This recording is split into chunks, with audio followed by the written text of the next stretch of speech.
Welcome to RN Homesteading. I'm Nemesis, and if you guys like playing a little science, you have a little inner nerd in you, this episode is going to be right for you guys.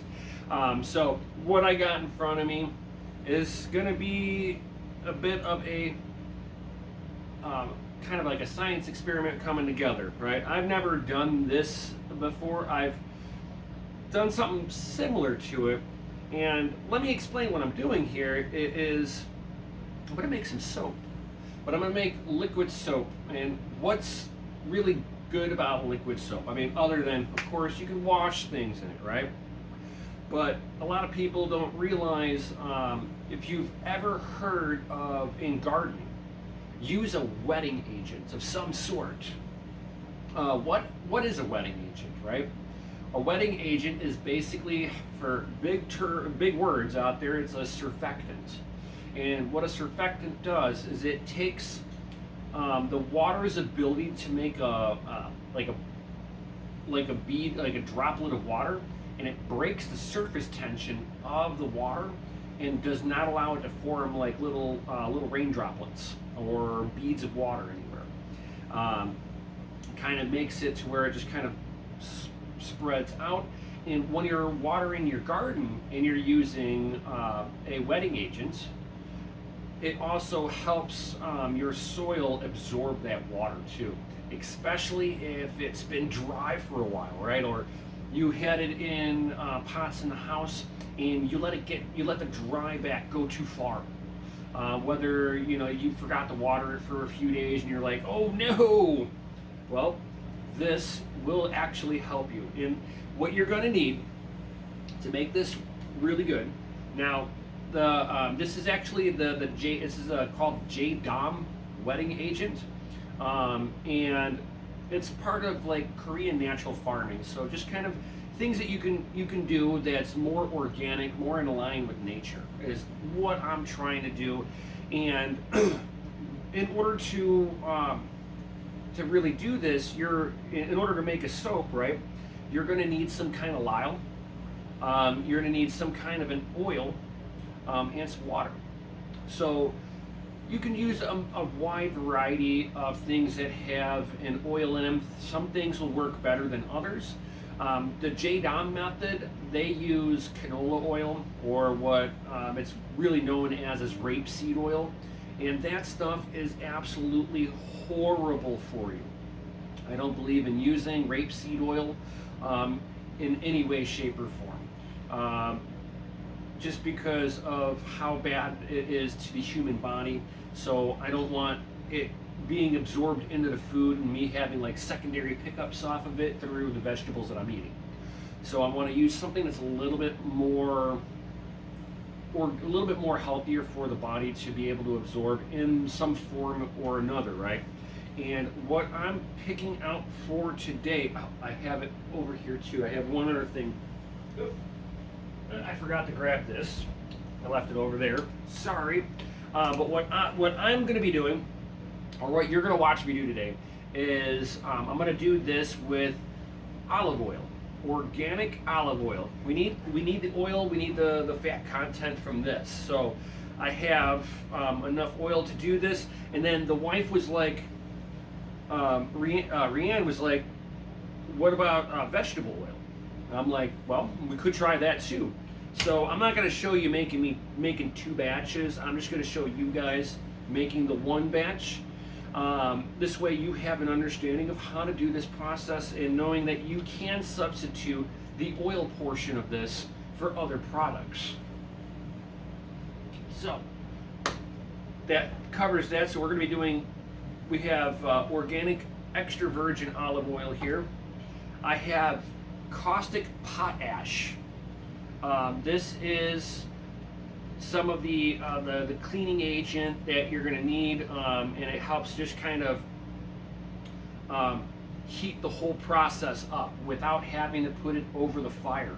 I don't have to make this on the stove because of the caustic potash is going to sit there and do its wonders with breaking down the oils in here and making a usable product that I'll be able to make a whole, this should make about 10 liters, or just a little over 2 gallons of JADAM wetting agent or liquid soap.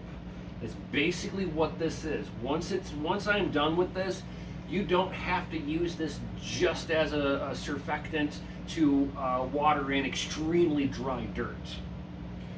You can use this to wash your dishes, wash your hands, use this as like body soap. It's a cleaner. This is an organic cleaner. Caustic potash is found naturally in the environment. So I mean, everything that's here is 100% organic. I mean, I wouldn't sit there and add water to this and then put my hand in here. That would be that's the science end of it, is the reaction between the caustic potash and the water, creating the heat needed to get this reaction all to start happening. And then over here, you see that I have some distilled water. You want to use a clean water source. Whether you're using reverse osmosis water, softened water, or you get distilled water. Do not just use tap water. Your end product will be cloudy.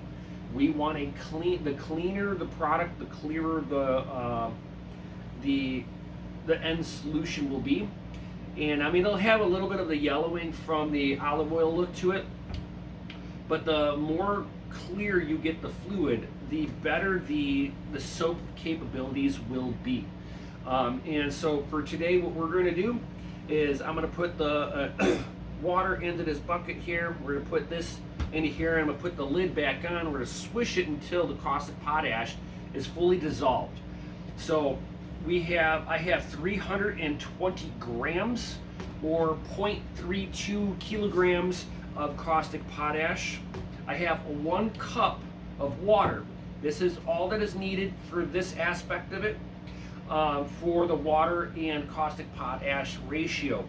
The other half of this, for the oil side of it, I need 1.8 liters of oil. So again, we're using extra virgin olive oil, and I have 1.8 liters.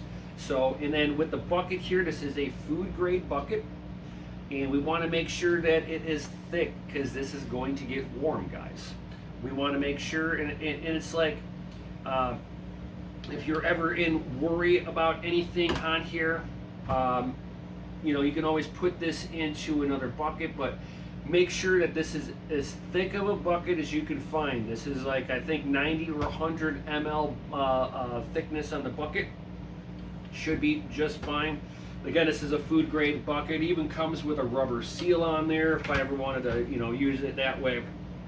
So let's go ahead and get into it. The only other couple of things that I should start right with this too is you're going to need a drill, and be a plugged in drill. The RPMs on these drills are a lot faster, so you can get more RPM for the mixing. Otherwise, you're going to be doing a lot of mixing by hand, and it will take you a longer period of time. Your arm will get tired.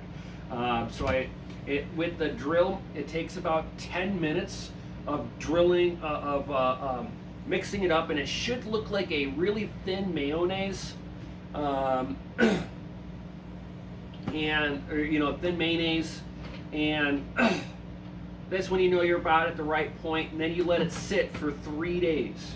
And then the other thing that you're going to want is a nice wooden spoon, one that's big enough to fit down into there where you're not putting your hand into it. This way you can be mixing this. This will be needed for the next step. We might use a little bit of it in this step too, but more than likely not so much. Will use this to scrape the edges where this can't get into. Other than that, this will have less of a necessity to be used today. Like I said, it's only going to be used for just to scrape around the edges to make sure that I got a good mix, but I should be pretty good. Like I said, this will be needed more for the next half or whenever I'm putting in the rest of the water and making the 10 liters of JADAM wetting agent. So without any further ado, let's get into it. Make a little bit of room for myself. And this will make a little bit of smoke or steam. I don't suggest that you breathe that in. So we're going to go ahead and just pour in the water first. And then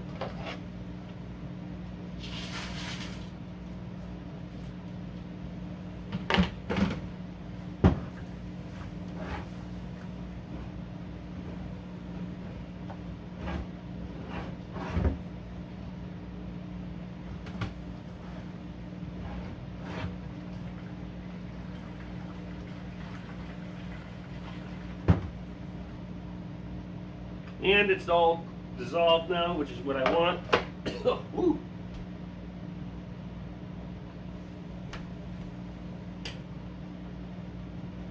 Woo. It does make a little bit of steam. Now we can just go ahead and add in the oil. And I can already feel the heat coming off of this thing.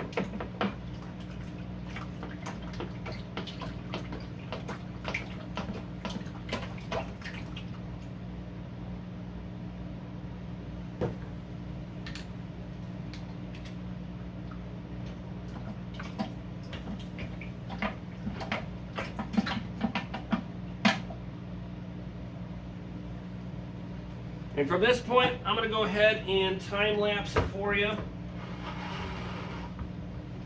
starting right now.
All right.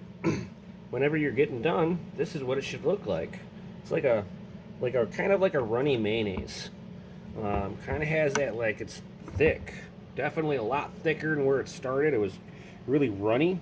Now it's thick, and now you can see why I had the stirrer in there. If it took, like, you would be here for 20-30 minutes trying to mix this by hand. So you need to have the drill.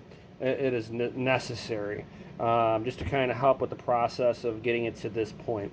That was pretty interesting, mixing all of this up, feeling the heat that comes out of this. I mean, I could still put my hand down there pretty close and I could still feel the warmth. So this is still reacting. And from this point, I wonder how warm it is on the bottom. Ooh, wow.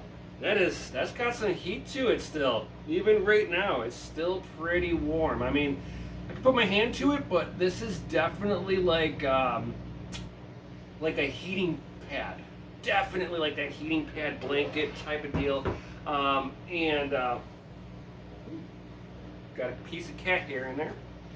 So from here, I'm going to put a lid up onto it, and we're going to set this off to the side for the next 3 days. So it was pretty interesting, cool watching the reaction happen. Takes about 10 minutes, and then you wait for 3 days, letting the brew cool down, finish its reaction, and then it should solidify. Whenever I get back to it in 3 days, if done properly, there should be no water really visible. It should all be kind of like really soft butter. I wouldn't put it onto my hands and like start using it, because it's going to be at full strength. We still need to add in the rest of the water that's required to make this mix usable. There is a way once we get in 3 days, there is a way to turn this into bar soap, but that's not the purpose of this particular video. We're going to make the traditional JADAM wetting agents. So we're going to make the liquid soap, which that can be used for anything. Anything that you need liquid soap for, you can substitute this for.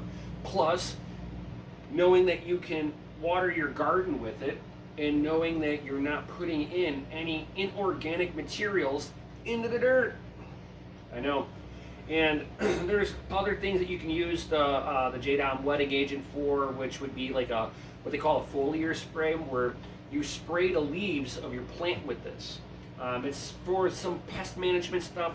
We'll start tying in some of those videos in later on. So, but again, we're going to focus in on just the JADAM wetting agent. So, with that being said, I'll see you guys in 3 days. All right, guys. Well, welcome back.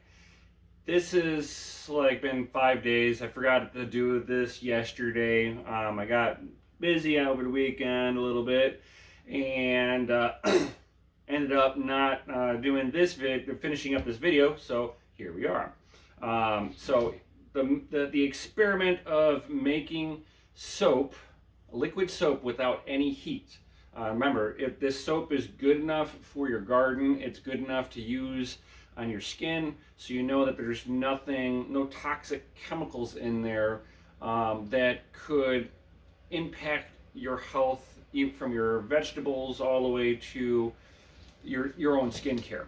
So what we're actually doing today is we're finishing the process. This process will be loosely given about 24 hours.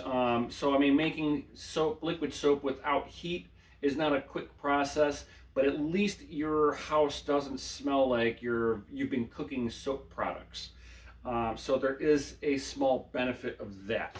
So with that, what we're going to be adding in today is distilled water, guys. Remember, this is like absolutely crucial. You need to use purified water, whether it's distilled water, softened water, or it is you can even use the drippings off of an AC unit, the condensation, because that will be pure water. RO water, any kind of pure water where it's just water. Because what it'll end up doing is, if I put in water that's not pure into here, it affects a couple of different things. One, it affects the clarity of your final product, so it won't be clear. And it will also affect its ability to create suds. So it's almost like you've put soap into dirty water and you're trying to wash your dishes in it. And that's why you need to make sure your water source is as clean as possible. If you're ever questioning your water source, certainly go get your water tested. It is relatively inexpensive if you wanted to go down that route. Otherwise, myself, I just went and bought some distilled water. It was just an easier solution for me. So let me go ahead and show you what this looks like now. So come on with me. All right, so here is the final product.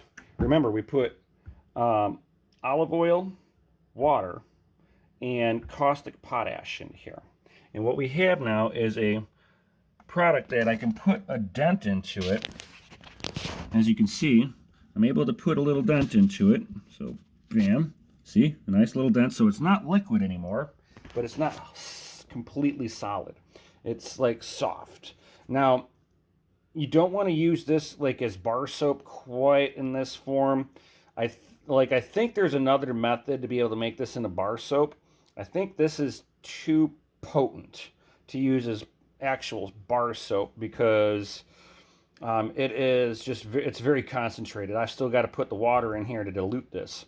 So we're gonna go ahead and put the water in here and start the dilution process. Now that we're getting set up here and getting all of this ready, what we're gonna need here is a wooden spoon, one that can reach to the bottom of the bucket, because you don't want to be putting your hands in here during the mixing process.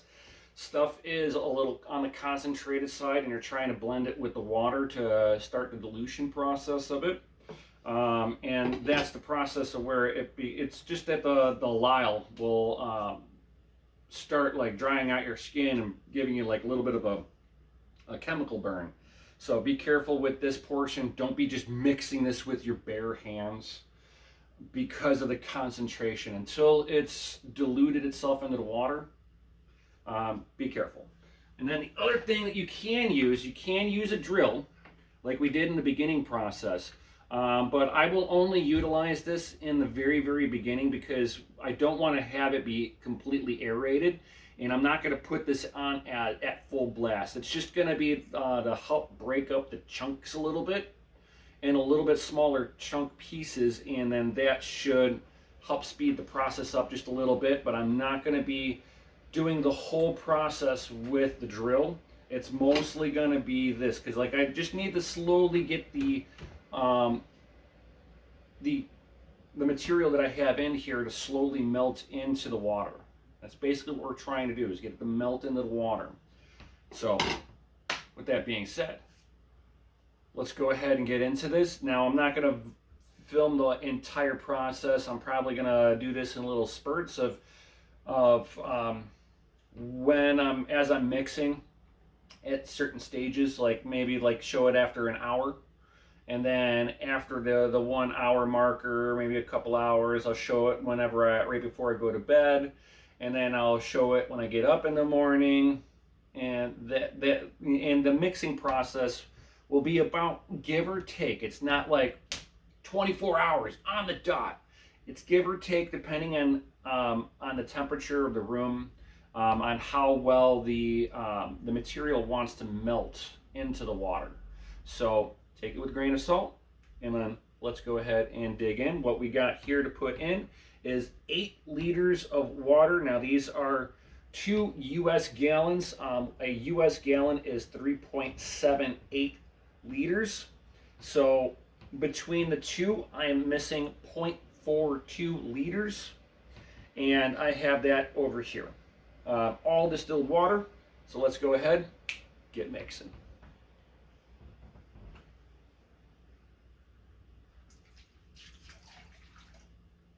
Go ahead and just pour all the water in. Don't like cheap out at this point. We're committed.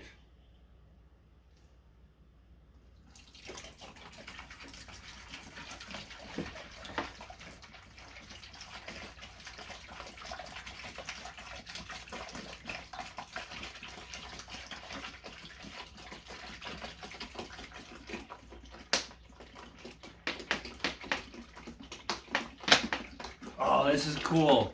I'll show you guys in a second here when I get the other bit of water in here. This is cool. I haven't even mixed yet. This is cool. This is like an amazing science experiment. I love this.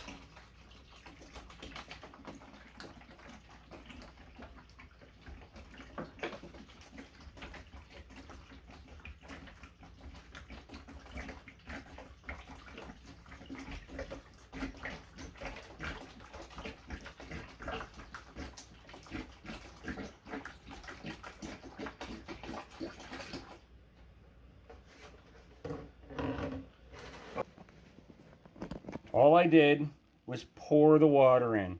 It's already got bubbles. It's soap. Soap bubbles without even mixing yet.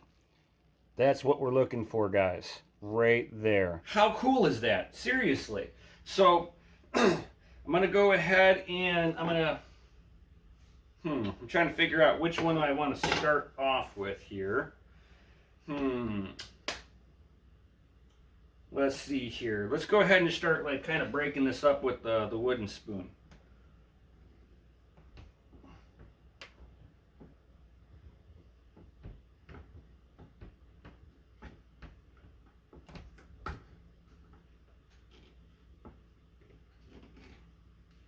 Trying to pull this away from the edge right now.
And then this is what it basically starts to look like.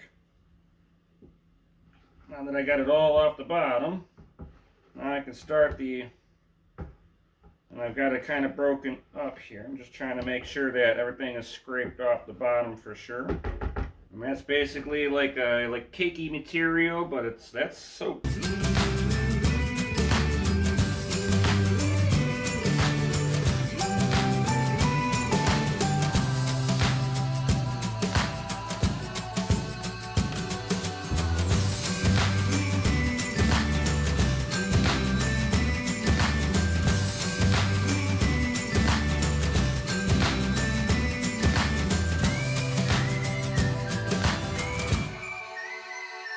Alright, I'll show you what it looks like now.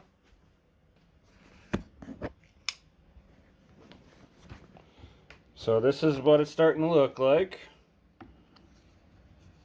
And that's the material that I'm trying to dissolve and melt into this. And it'll take, give or take, about 24 hours. So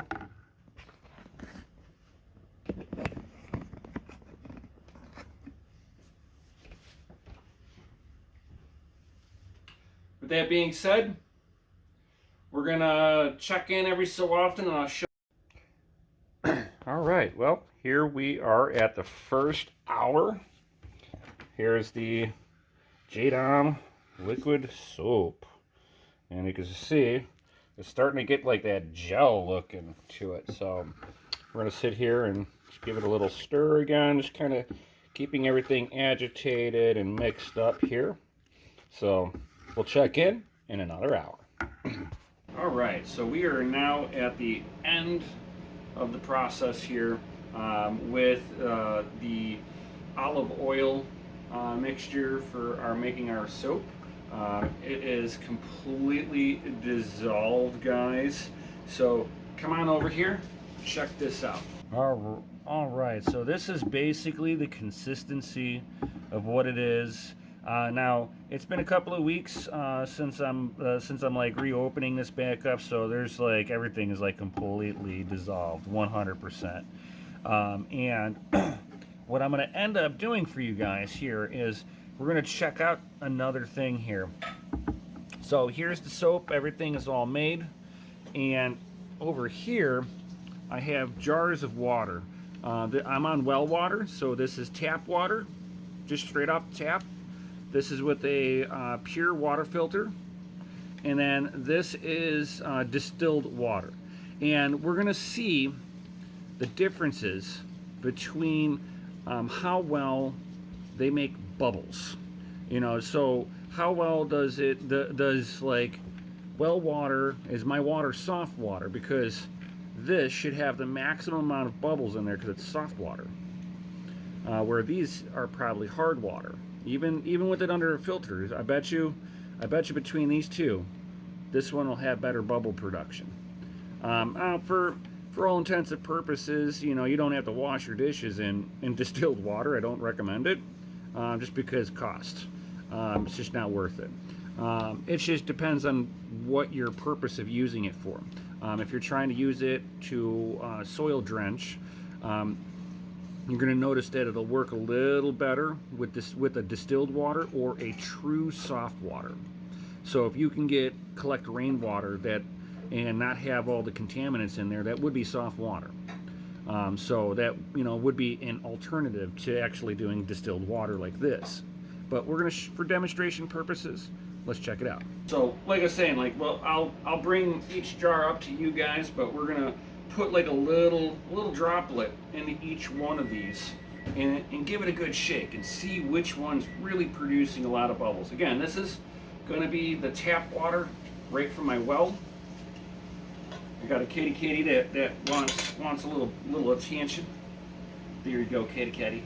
There you go, Popeye. So let's go ahead and just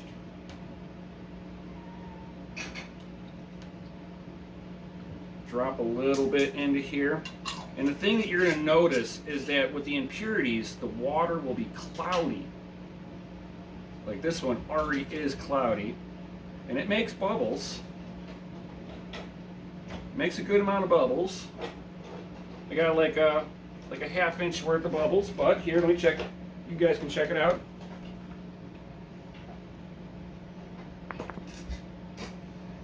You see that it's cloudy. It's not clear. It makes good bubbles, so I mean, you can tell we got soap. Let's try it with the pure filter, pure water filter. This should be a little better.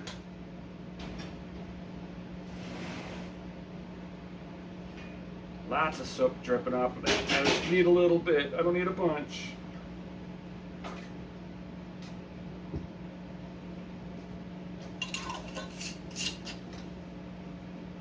And I can already tell that this water is clear. I can see the cloudiness happening, but it's definitely clear. This one started clouding up as soon as I dropped the water in, the soap into it.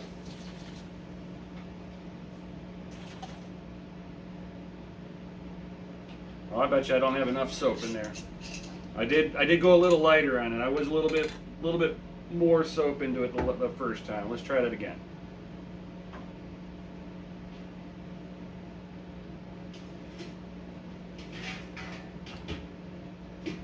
There we go.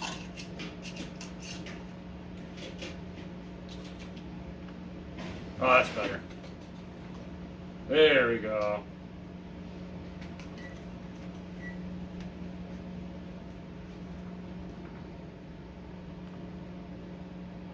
And you can see it's still kind of cloudy, but we got better bubbles on there. Way better bubbles.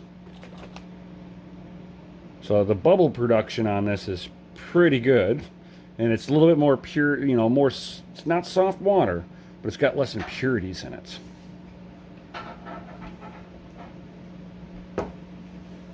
And now we got true soft water. Let's see how this one will work.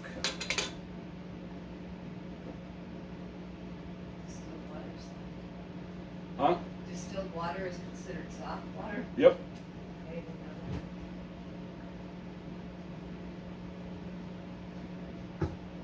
And I just dropped a whole bunch into it. It didn't even try to turn cloudy. That's kind of cool.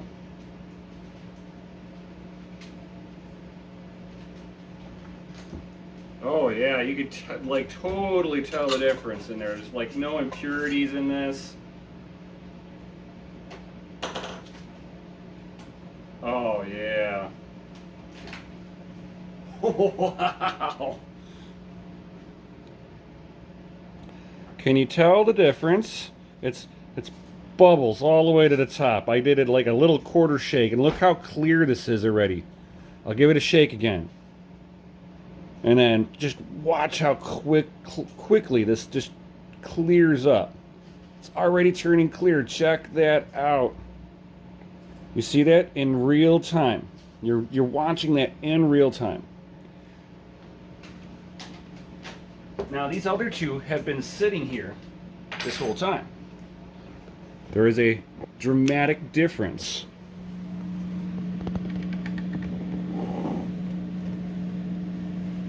So I think I have this mixed up. So that's my tap water, no filter. That's the pure water filter. And then that is distilled water. You see the difference in the water? This one's cloudy, that one's very cloudy, and that one's clear. And then you can see how much bubble production is totally different in the different waters. So if you ever notice that, you notice, hey, one soap gets my, I get better soap production, bubbles production off of it. It might be how it's reacting with your water. Think about that. It might be your water that's affecting you being able to clean. And this is an organic soap. I mean, check that out. Shake it up again. Ooh. And you can just see it's already just clear. These two I haven't touched and they still haven't cleared up at all. So you can see the difference on this. So I hope you guys find this completely interesting, that anybody can make their own soap at home. You can use the soap to test your water quality, which is really cool. Just a few droplets and you can see how pure your water really is versus what's not pure. Now, do you want to be drinking pure water? No, you need minerals and stuff like that in there, but you definitely don't want to be drinking that water with metals in there, any kind of heavy metals. Heavy metals are completely toxic over time because it doesn't pass through your system very well. But you can sit there and definitely have many cases. You can use this to wash your dishes, wash clothes into it, wash your hair with it. You can pretty much do anything that you want with this, and including too, if you've got really super dry soil, you can sit there and use this to help soil drench with water. If maybe if you went a day or two too long before you watered, and you're like, oh my God, you mix up a little bit of this in with your water, and it'll help make the water absorb into your soil without killing anything, because it's all organic, and it's something that the soil can definitely handle coming into it. Anything that's like a bacterial or something like that, it will lower a bacterial colony out. So be careful with that aspect. So if you've got beneficial bacterias in it, anything that you put down that's pest management of any sort, it doesn't discriminate what it goes after. So any kind of soap, you're going to be going after good and bad bacterias. So your aerobic and your anaerobic bacterias will start, the populations of those will be dropped dramatically. So depending on your soil, might depend on if you want to utilize this on your soil, but overall, it's safe enough to use on any of your plants. You can spray it down. If you've got a slug problem, you can spray this down onto your leaves, and it'll help. Not going to completely eliminate your slug problem, but it will dramatically start dropping their population down because this stuff will start irritating their skin. Considering that slugs and stuff like that rely on like a slime, and this will start disrupting that, not making it a very favorable environment. There's a few other things that you can put in with this. But this is definitely like a beginning of a defense system, including, like I said, you can wash your dishes with it, use it as a body wash, hair wash. It's an all organic soap. It is what it is, right? So if you guys enjoyed this, certainly Smash that Lizzie like button, subscribe, all that good stuff. And with that being said, may your thumbs always be green. I'll see you on the next one.